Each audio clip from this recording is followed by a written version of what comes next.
Welcome to the public input meeting presentation for the North Dakota Department of Transportation's Interstate 94 reconstruction project from east of the Minokan interchange to the Burleigh County line. My name is Jeff Lansink with Houston Engineering, and I am the consultant project manager. On behalf of the North Dakota Department of Transportation and Houston Engineering, we want to thank you for taking your time to view this presentation we have prepared for this project. This presentation will include discussion on the following topics: project location, project purpose and need, design features, environmental considerations, work zone traffic control, project schedule, and public feedback.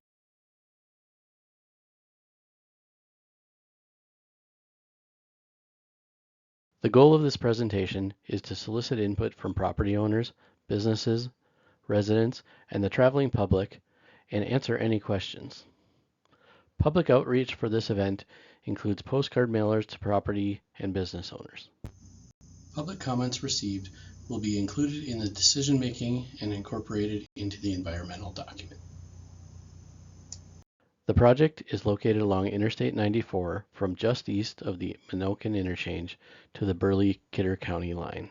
The project is split into 4 separate segments: Minokan to Sterling, eastbound and westbound, and Sterling to Burleigh County line, eastbound and westbound. The project purpose is to reconstruct the roadway, reestablishing the structural integrity of the pavement section. The corridor was originally constructed in 1966 with continuously reinforced concrete and is prone to blowouts during the summer months. The roadway requires regular maintenance, including hot mix asphalt overlays and concrete pavement repairs. Maintenance efforts will continue to increase as the pavement ages.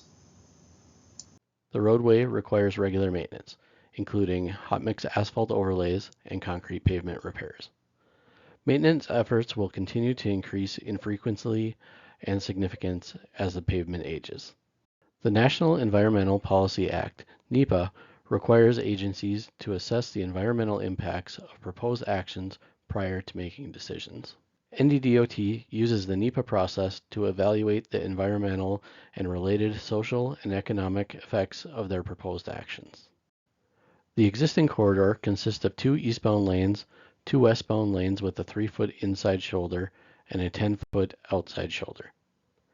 The current traffic volumes along the corridor are 4,000 vehicles per day eastbound and vary from 4,000 to 5,000 vehicles per day westbound, the higher traffic being west of US 83.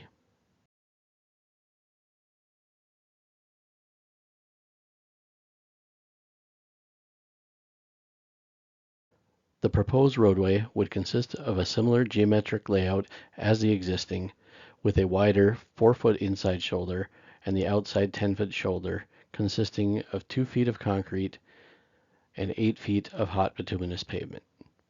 High-tension cable guardrail will be placed in the median throughout the project limits.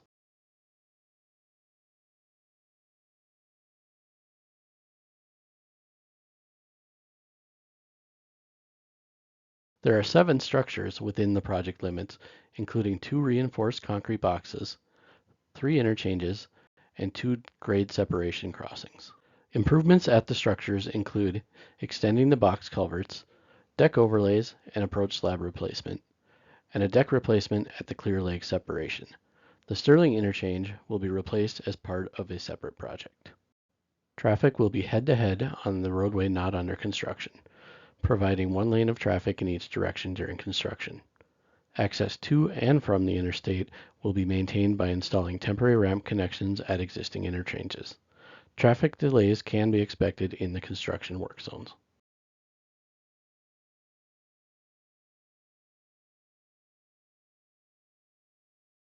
The bridge deck overlay at the Clear Lake separation will require the overpass to be closed due to the narrow bridge width. Crossroad traffic will need to use alternate routes during construction.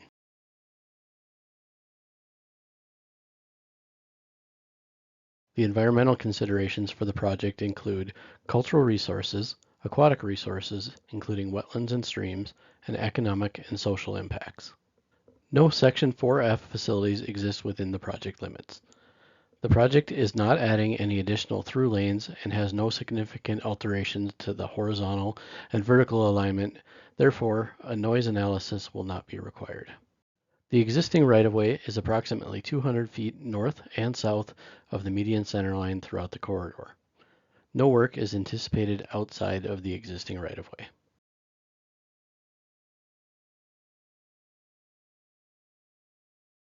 The tentative project schedule is depicted by this timeline graphic. The project began activities associated with the preliminary design and environmental document earlier. We are in the midst of environmental studies as highlighted by the yellow star with today's public input meeting. Completion is anticipated in the spring of 2024 with approval of the environmental document. The project will then move into final design, utility coordination, and right-of-way activities with completion in the summer of 2025. The construction phase is tentatively scheduled for the 2026-2027 construction seasons.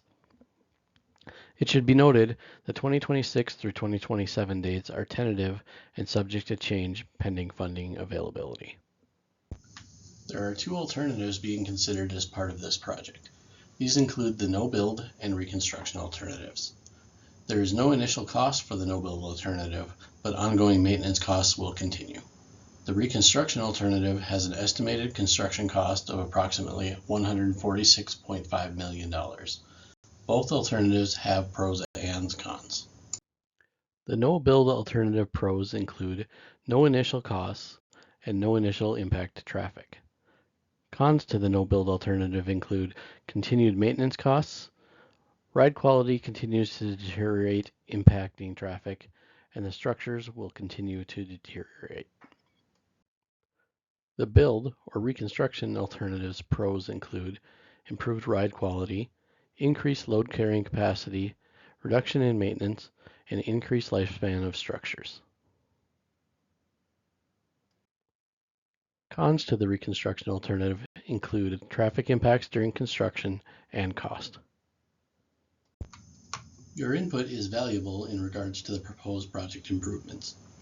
If you have any comments, questions, or recommendations on the proposed improvements, please submit written comments to the mailing address shown or submit comments by email to the address provided with the subject public input meeting. All comments must be postmarked or emailed by May 22, 2024. Lastly, we are asking viewers to voluntarily complete the North Dakota Department of Transportation Title VI Public Participation Survey.